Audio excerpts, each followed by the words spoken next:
So this morning we're going to have an amazing webinar from Amazon Web Services. I love that word Amazon. I always think of old Jeff. And of course, demystifying the cloud. In all our surveys, it shows that the biggest demand of knowledge and solution is, of course, cloud, technology, cloud. And of course, it's still in the most, not only in South Africa, around the world, it's misunderstood to a large degree of what really can, how an SME can really change the way they do business, of course, with cloud solutions. So I've got two amazing guest speakers this morning. Well, we don't call them guest speakers, we call them in an interview Q&A. Alpana Gulab and Peter Littlefield from Amazon Web Services. A very big welcome to you guys. Thank you so much for taking your time out. I know that you're also very passionate about the SME sector and helping SMEs build bigger and better businesses as a result of what you do. So I'm not going to introduce you guys quite yet, because I think, Peter, you're going to kick off with a short 3-minute video. Why don't we do that now? Great. I'm happy to share that we've now officially opened the first AWS Africa region in Cape Town. The launch of AWS Africa Cape Town region is a continuation of our investment to support the growth of Africa. AWS first established its presence in South Africa in 2004, where we built many pioneering network technologies, including the technology behind our compute service, Amazon EC2. Unlike other cloud providers who often define a region as a single data center, the multi-AZ design of every AWS region offers advantages for our customers. The new AWS Africa Cape Town region will consist of 3 availability zones.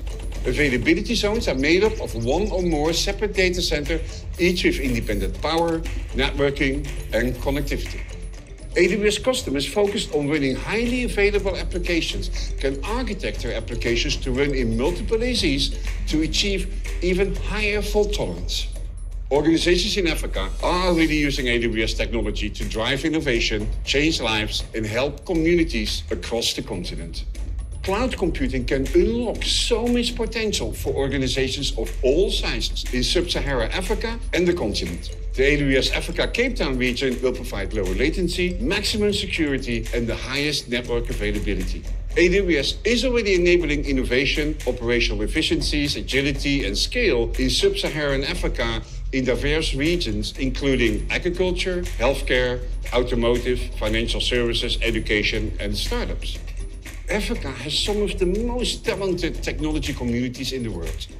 That's why AWS will continue to invest in the future of these communities with programs like AWS Academy and AWS Educate that help provide cloud skills development programs to technical professionals and students. We also have the AWS ICASI program that teaches digital skills to youth from underserved communities and townships.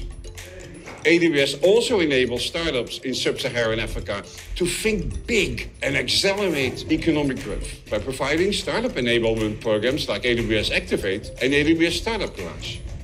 We're excited to work with our customers and our network of partners. So I encourage you to start building on AWS today. So guys, I hope that you enjoy. I'm certainly going to learn a great deal more. I need to. You know, when you get to my age, you haven't always been part of technology the way we should have. So guys, now for the big one, Alpana and Peter are both, you know, if you don't mind me, guys, I always refer to some paperwork because I give these briefings right before we start these amazing events. Alpana and Peter are both solutions architects from Amazon Web Services. And they're joining us today to talk to us about cloud technology. Welcome to both. And then, of course, please, guys, if you can introduce yourselves and give a slight intro into that, I would appreciate that. Thank you. Sure. I'll go first. Hi, everyone. Thank you, Mike. My name is Alpana Gulab. I am a solutions architect at Amazon Web Services, and I'm based here in Cape Town. So I work with all sorts of AWS customers across South Africa and across Africa to support them on their cloud journeys and take them on their cloud journeys. I guess Peter can elaborate on that. Sure.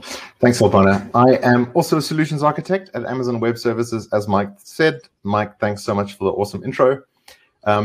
In terms of my background, I've been in the solutions architect role for about 15 years now. My background is in an internet service provider and also a systems integrator business.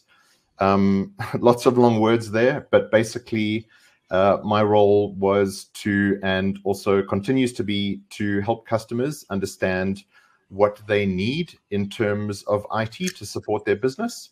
And I've supported customers kind of, prior to them purchasing technology services, help customers deploy technology services, provide kind of general guidance, best practices, bringing in subject matter experts for kind of deeper dive discussions.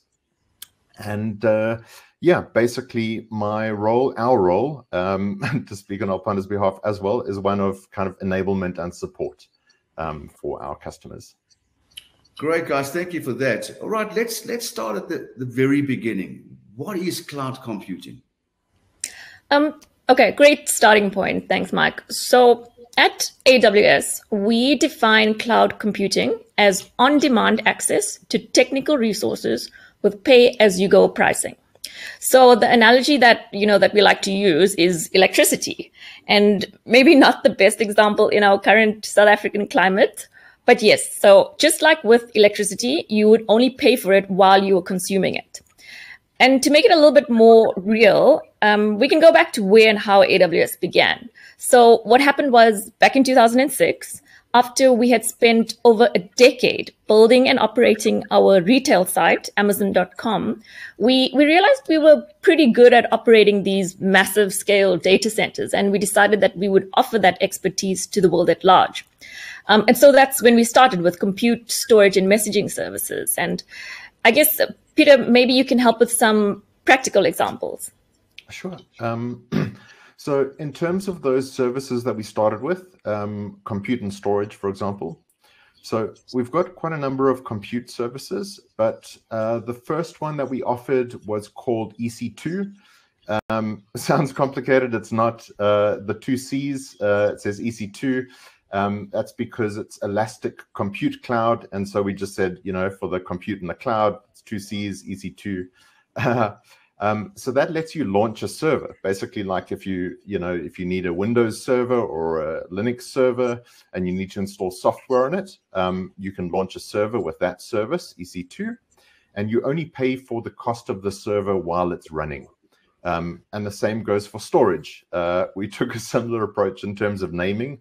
So we started off with a storage service named Simple Storage Service. And the three S's of that became S3, which, anyone with kind of passing familiarity with AWS probably recognizes S3 as a storage service. And same sort of thing. So you can consume that service as much or as little as you want. So if you put more data there, you pay a little bit more. If you take data out of it, you pay less for that data. And so, to kind of simplify it even further, I guess, we could consider the alternative. So what would happen if you needed to install a piece of software? You'd need a server, right? So without cloud, what you'd probably have done maybe, 20 years ago is you'd have gone to the market and you'd have said, who can sell me a server? And you'd have bought a physical server and you'd have, had that on your desk. And the next question would be, where do I mount it? And suddenly you need to buy a rack as well.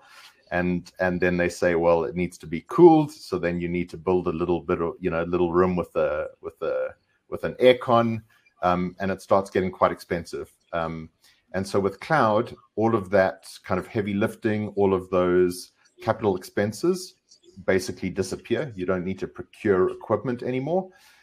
You just consume the service for as long as you need it, and you just switch it off when you don't. Mike? Great. Yeah, and another thing is, why are people talking so much about cloud now? Why is it such a focus point? Well, we're in the midst of a very large shift to the cloud, and where the conversation often starts, and it probably wouldn't surprise you, is cost. So that's the first factor. I'll let Alpana speak about the other factors in a minute because she gets quite excited about those. But with cost, like I said, you don't have to lay out any capital up front. There's no capital required for servers or for data centers. You just consume and pay for what you consume as a variable expense. So it kind of shifts from, CapEx to OpEx. And if, you or any of your members were ever involved in procuring infrastructure, servers, storage, that sort of thing, you probably remember that you need to make a decision up front, right? Someone's going to go, we need to deploy this application. It might be a web server. We need to take care of the requirement for, 1,000 people to visit the server. And you need to kind of decide, do we try and err on the cheaper side and go for less resources? But then the risk is later on that maybe you need to upgrade that server, or there are outages as a result of not having enough resources, or you might decide to kind of over provision for your peak requirements in the future, right? And in that case, you are potentially sitting on idle resources that you're not using for a considerable portion of the time. And so with cloud, you just provision for what you need today. And if it turns out you need less, you stop using as much of it. And if it turns out you need more, well, it provides you kind of agility and flexibility to just kind of even automatically provision more. And then, kind of on top of that, the operational expenditure, the variability, the price point that, we as AWS are able to offer services, given our economies of scale, it's often a lot lower than virtually what any other company can achieve because of our massive scale. So we pass those savings on to our customers. And furthermore, just in terms of cost, as we achieve better economies of scale, it's not just that the costs are low and they remain low statically. We've actually lowered our costs since that launch date in 2006 that Alpana mentioned. We've lowered our prices 107 times up until April this year. And so, that cost factor is super, super compelling. Do you want to speak to those other factors, Alpana? Yeah.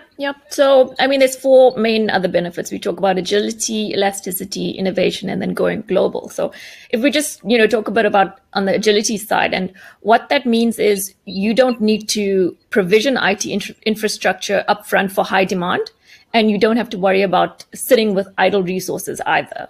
Then when we talk about elasticity, this gives you the ability to automatically and dynamically scale your tech resources. So, for example, if you have an e-commerce website, for example, and you're running a big promotion, and this causes tons of customers to now visit your website, then what happens is it scales automatically. And when the load drops, you can scale it back down also automatically. And we provide lots of tools that help you do this pretty easily. That's the third. Then the fourth enabler that cloud provides is to help you innovate faster. And you might ask, how?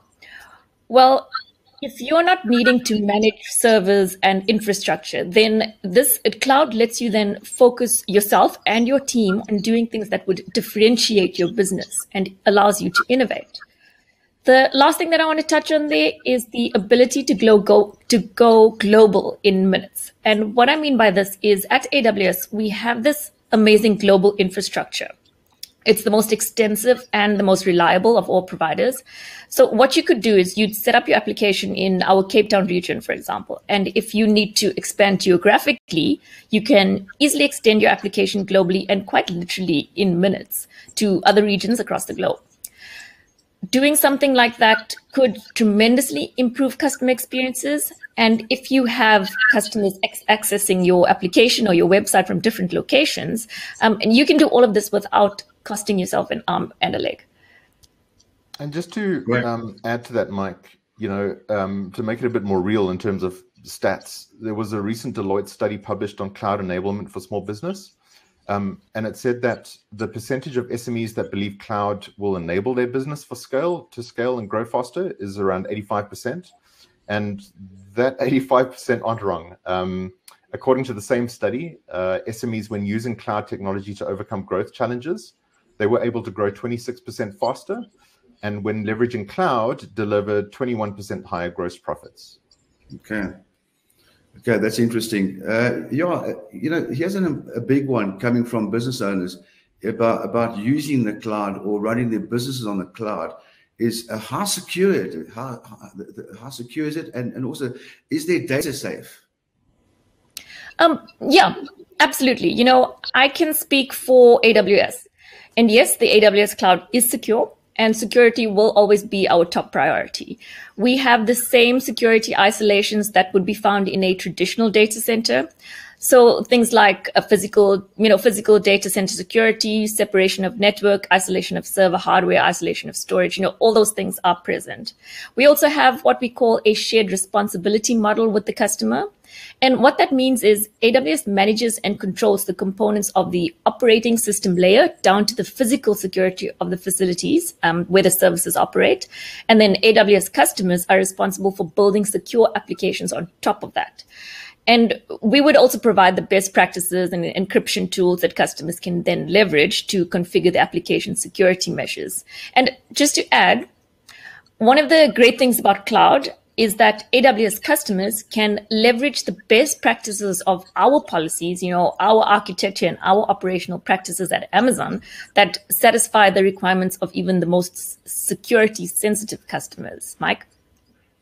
Okay, this is an interesting one for me, especially what's happened of late. What about privacy on the cloud? And once data is stored on the cloud, who actually owns it? So with AWS, again, customers retain ownership and control of their content that's stored on AWS. And overall, we are vigilant about customers' privacy. We have implemented sophisticated technical and physical measures to prevent any unauthorized access. We also have a team of security experts that's monitoring systems 24/7. Of course, we will not disclose customer content unless we are required to do so, to comply with a legal order or a subpoena or a court order. And we would notify the customer before disclosing content so they could perhaps seek protection. And it's also important to point out that customers can encrypt their content as part of a standard security process. And we would, again, provide tools to do so. So customers can also do that or choose from third-party security solutions. Mike? All right. Here's a good question coming through. And talking about security-sensitive customers and other customers, who is using cloud computing today? So today we have organizations of every type, every size and industry, and they are using cloud for various use cases, for things like data backups, for email, for virtual desktops. There's, big data analytics and others. For example, we have healthcare companies, and they are using the cloud to develop more personalized treatments for patients. We also have financial services companies. They're using the cloud for real-time fraud detection. And then we'll have video game makers. They are using the cloud for delivering online games to millions of players around the world. Okay. Here's a question from Gerard. If I've got Gerard's question right there, you can see on the right, team. If you run off AWS, do that automatically makes you POPI compliant? Should I go, Peter? If you like. So look, when we talk about POPI, when we talk about security, what I just described now is something called the shared security model. So AWS looks after the bottom layer where we talk about operating system, virtualization layer, hardware and physical security, which is all, subject to all of these certifications and POPI, for example. When it comes to building on top of those applications, that is the customer's responsibility. So that layer will fall under the customer's own sort of configurations to which we can guide them to be POPI compliant. Okay, great. Thank you for that. Thanks, Gerard, for that question. Yeah, just to add on to that, what we do have is guidance around the POPI Act. And so if you just Google search AWS POPI Act, there's actually specific South African regulatory guidance on an AWS site that goes into a bit more detail around what Alpana mentioned now. Oh, great. Thank you for that, Peter. Yeah. Sure. One of the biggest news items in South African tech industry last year was the opening on a new AWS region in Cape Town. In simple terms, what is a region and what does this mean for local customers? I'll grab that one, Mike. Right. So a region in our terms, in AWS terms, kind of Alpana touched on it earlier, is the advantage of cloud to go global in minutes. And that relates to the footprint, and the region is one of the concepts that make up that broader footprint. So to kind of be quite simple about it, a region is a physical location around the world where AWS clusters data centers. So that's a region. It's where data centers are clustered. Then the second concept is an availability zone. We call them AZs for short, so don't get too confused. Each AZ is made up of one or more data centers, and each AZ has its own independent power, cooling, and physical security, along with redundant networking, ultra-low latency networking and cabling, connecting them. And so you could imagine, if you picture a big data center facility, as that is being one AZ or availability zone. But, an AZ could actually be made up of more data centers. If an AZ needs to be expanded in the future, it might end up being 2, or even more facilities. But basically, each AZ is geographically separate from the other AZ. And as of today, we've got 25 regions around the world. And those 25 regions are made up with a total of 81 availability zones. And so, if you think about it in terms of you want to deploy a website or an application or a service, you would choose to do that in a region, potentially. And then when you choose to deploy it in that region, you might want to deploy it in one availability zone, maybe to keep the costs down. Maybe it's not a super critical service, so you just deploy it in one availability zone. You'd still get, great redundancy, high availability. The environment, the data center itself is highly available with lots of redundancy built in. But equally, if it's, a super critical service, you could deploy that across multiple availability zones. And so you'd effectively then be deploying that potentially across 3 availability zones or 3 data centers. But again, to Alpana's point about going global in minutes, you could equally choose, I don't want to just deploy it in one region. I want to build it around multiple regions. And that's where you kind of might find the Netflixes of the world deploying across multiple regions across the globe. And all of those AWS infrastructure regions really do meet the highest levels of security compliance and data protection. Okay, great. And Mike, sorry about that. And Mike, the launch of our own Cape Town region, that was in April 2020. It was super exciting. As Werner Vogels, our CTO, said in the video we just played, it speaks to a continuation of the AWS investment in Africa. So, if we just look back at our history again, in 2004, Amazon opened the development center in Cape Town. And since then, AWS has added a number of new teams, account managers, customer service reps, solution architects like Peter and I, and more, all helping customers in South Africa and Africa as they move to the cloud. We then opened an office in Johannesburg, and in 2018, we launched infrastructure on the continent, introducing our CDN to South Africa. So that was 2 edge locations in Cape Town and Johannesburg, and recently one in Nairobi in Kenya.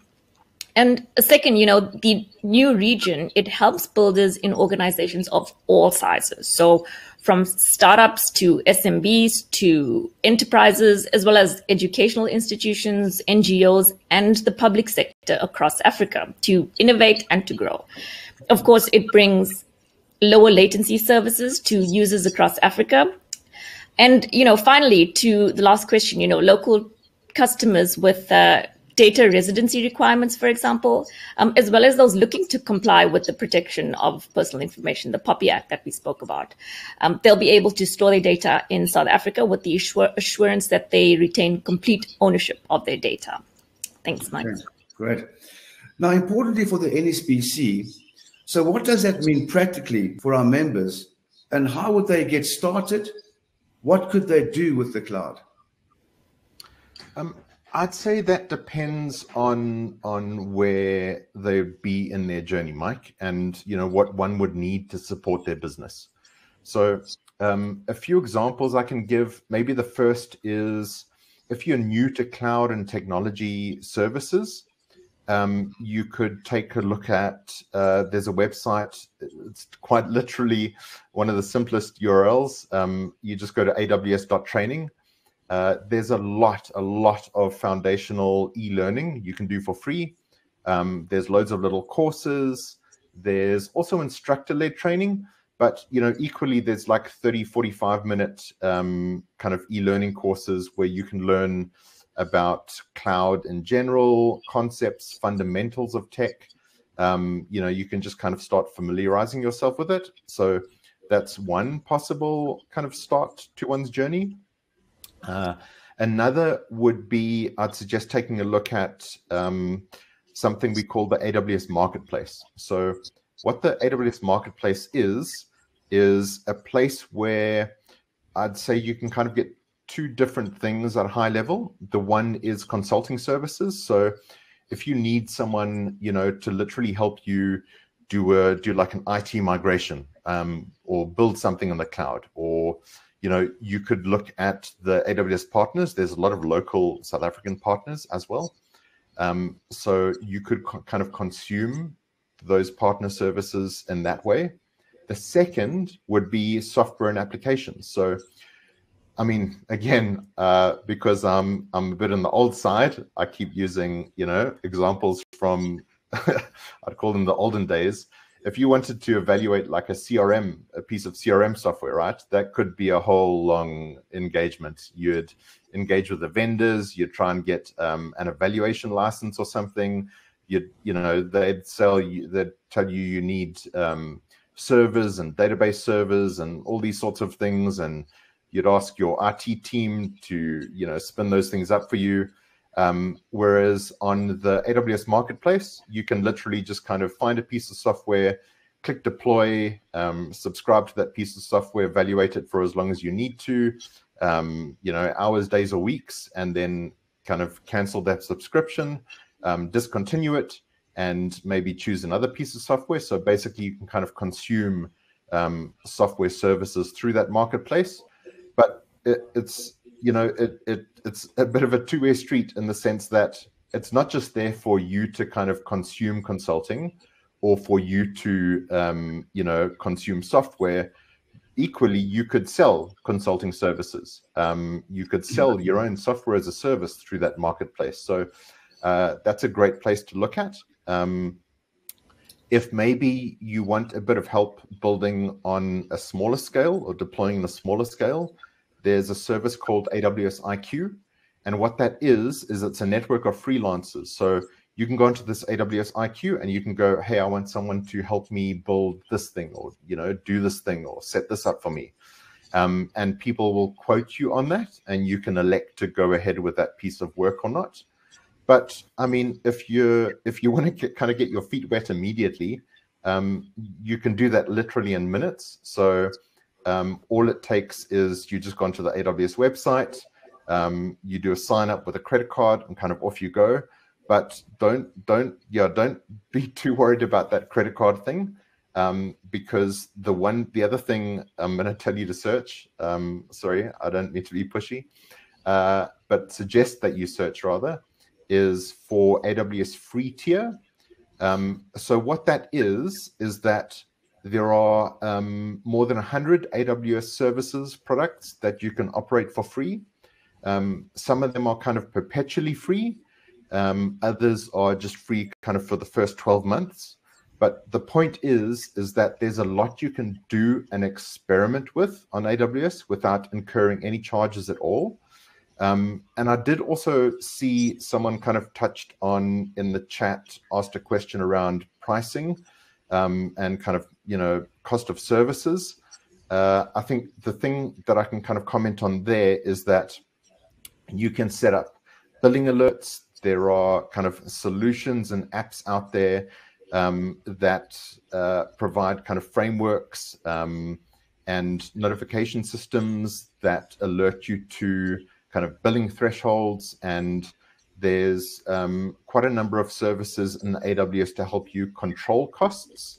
And further than that, there are also kind of a lot of options. I know Alpana is probably going to speak to, might be speaking to programs later, but there's options that you can engage with your kind of account manager at AWS on to help you build and, kind of provide you with support when deploying kind of services and what we call workloads on AWS. Okay, great. Now, of course, COVID-19 and the new normal have impacted organizations across the globe. As a result of cloud adoption has accelerated, not just in South Africa, but globally. How has cloud technology's scale, reach, and reliability succeeded in supporting others? Sure. So COVID, we've spoken about quite a bit. I still think maybe not enough in certain regards. It has had a huge impact, right, Mike? So the lockdown mandates, they've forced governments, educational institutes, businesses, to very quickly, and I think we were chatting, Mike, NSBC as well, to very quickly implement kind of secure and reliable solutions of varying regards, remote working, distance learning, virtual tech support, kind of virtual Q&As like this, virtual call centers even. And in fact, as a result of that, many of our customers and partners have set up, not only kind of tools and services to keep their own workforce and staff productive, but they've, found ways and created ways to help others. So they're providing innovative new services, and also making core services available to organizations, sometimes at discounted rates, sometimes, at no cost at all. And, for all of these use cases, customers are moving forward very confidently, knowing that they can depend on the scale, reach, and reliability of AWS to meet any surge in demand. And what's equally impressive, if not more so, are what some of our local customers are working on to help us as South Africans manage and fight the virus. Some of you may have heard of a South African company called Beyond, and they use IoT, or the Internet of Things, and cloud technologies to remotely monitor temperatures in the vaccine supply chain. And so that's, going a long way to ensuring that the efficacy of vaccines that we ultimately get and patients more broadly, are effective. And there's one use case that Alpana and I always like to talk about in this regard, which is, again, a tech company based in South Africa called PrayKelt. And at the start of the pandemic, they created a suite of tools that, when used together, addresses the need of the population, government, and healthcare professionals on a countrywide scale. And so, if you don't mind, I'm going to play the short clip quickly from Debbie Rogers. So Debbie's the managing director of PrayKelt. And I think we always want to learn lessons, right? And so the lesson we've learned this morning is, maybe let's mute quickly and then I'll hit play.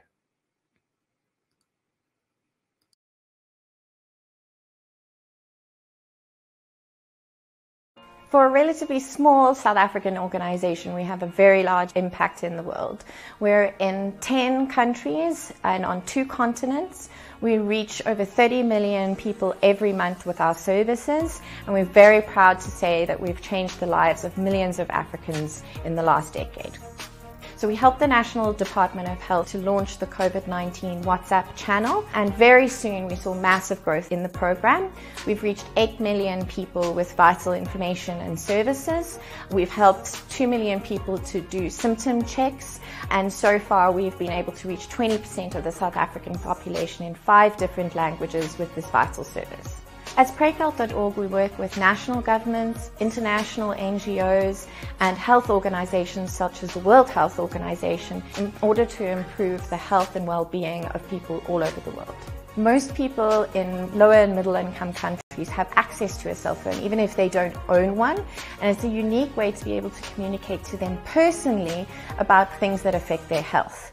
We want to improve the health of everybody in Africa, and we want to be able to do that in a way that is highly scalable and reaches people with personalized information. We are a highly technical organization, a lot of software development, and our work is very scalable. We have programs with over 1 million users using a program in a single day, and so we need to have our programs to be highly reliable and very scalable. And so we've always wanted to use cloud computing, but I think 2 things particularly helped us choose AWS. The first is having a node now in South Africa. It's very important for health that we have local hosting for health data. And the second was that with the advent of our COVID-19 work, we had services where millions of people were looking at the site at one particular moment, say for example, after a big announcement from the president. And we needed to be able to scale rapidly and have high flexibility in our hosting environment. And so that really drove us to choose AWS as our preferred supplier. Last year, we were very excited to enter the AWS City on a Cloud competition, and even more excited when we heard that we were winners and one of 2 South African organizations to win in this global competition. The support that we get from AWS for our programs, and as well as the coverage and exposure that they are giving us in a global market, is not only going to help us to reach more people in more countries with the vital information and health services that are relevant to them today. Having AWS in the South African region and in Africa means that we can really focus on what we do, we can employ more Africans to solve African problems, and we can ensure that all of our technical solutions are from Africa for Africa.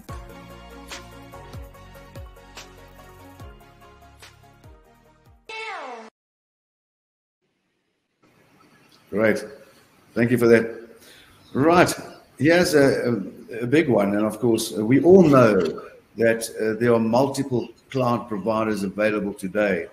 How is AWS different from other technology providers?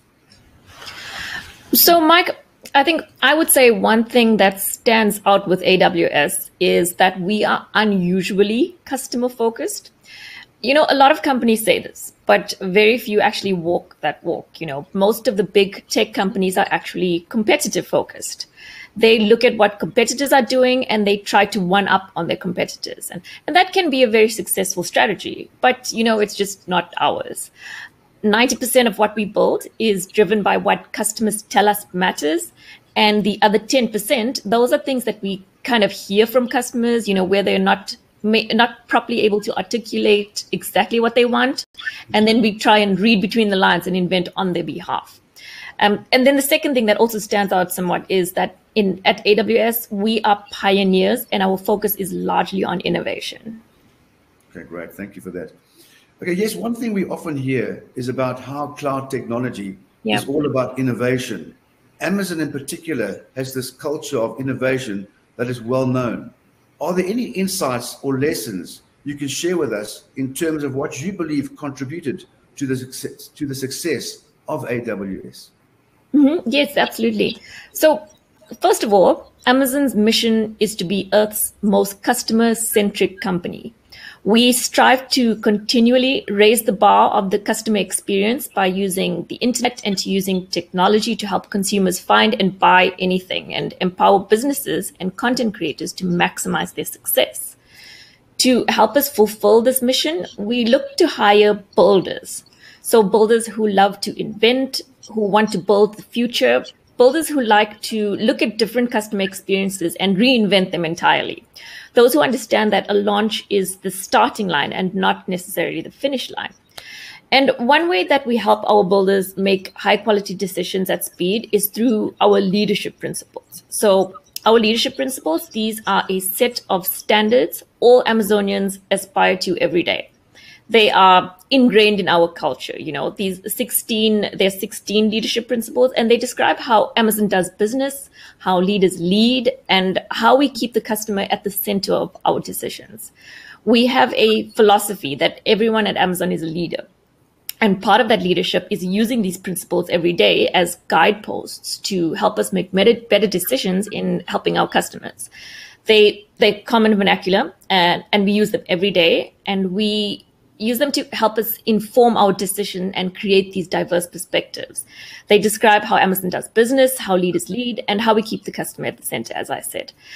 There are a couple of distinctly Amazonian ways that we go about doing things. And Peter, maybe you can explain some of those, the working backwards concept, two-way doors. Cool. Yeah, no, I'm glad you mentioned the leadership principles. They're something that I really love and really enjoy living and seeing my colleagues live. And one of those is, anyone can search for them. If you just search Amazon leadership principles, you'll see that full list of 16. But one of my favorites is bias for action. And so bias for action states speed matters in business. Many decisions and actions are reversible and do not need extensive study, and we value calculated risk-taking. And so one of the ways that we kind of think about, one of the mental models we've developed here, which again, you can read about, it's quite common knowledge, and there's YouTube videos about it. It's called one-way versus two-way doors. So a one-way door is basically kind of a decision that you might take that has irrevocable consequences. It needs deep analysis. So in the kind of Amazon and AWS space, it might be whether Amazon decides to build a new fulfillment center in a city somewhere, or whether AWS decides to build additional data centers. So those are pretty big decisions, right? But then you have two-way doors, which are most decisions. So those have reversible consequences. So that might be, experimenting with a new feature on our mobile shopping app. And so when we see a two-way door and we've got enough evidence and reason to believe that, going through it would be a good idea, we just go through it. We just walk through it. And either way, we've learned a valuable lesson. So that's the one. The other thing is that we have kind of a hallmark mechanism that we use, and we use that to consistently drive customer-centric innovation and execution, and that would be the working backwards process. And so we take an input of raw ideas that goes through our mechanisms, and we get the output of customer-centric products and services. And every customer-facing product or service that has been developed across Amazon uses the working backwards process.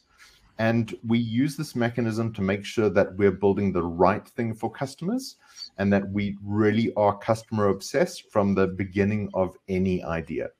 And then just the very last thing is we've got a saying that we actually joke about on a very regular basis internally as well, is that it's always day one at Amazon. And to us, a day one approach is one that strives constantly to maintain a relentless customer obsession and constantly encourages experimentation, as well as having a long-term focus. Right. Okay, so that brings me to say thank you, Peter Alpana. I would like to bring up one final yet very relevant topic to conclude, and that is cloud technology and sustainability. What sort of environmental benefits would the cloud offer?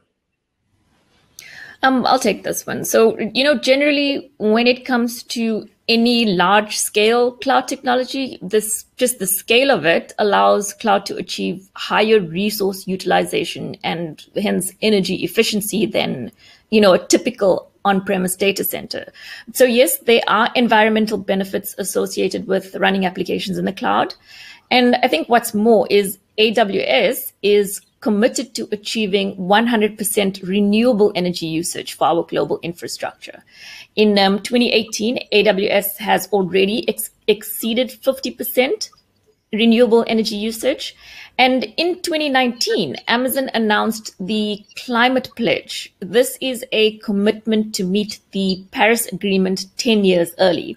So that is to be net zero carbon across all of our businesses by 2040. And we were actually the first signatory on this pledge. And more recently, AWS continues to launch new renewable energy projects across the globe, including one in South Africa. That's bringing the total number of renewable energy projects up to 232. One last bit of information here that I think is very interesting is these projects are intended to one day supply renewable energy not only to cloud data centers, but also to fulfillment centers and also to all of Amazon's corporate offices globally. Okay. That brings me to say, Peter Alpana from AWS, Amazon Web Services, thank you very much for your insights this morning. Truly invaluable. I know our attendees throughout the country have appreciated your time.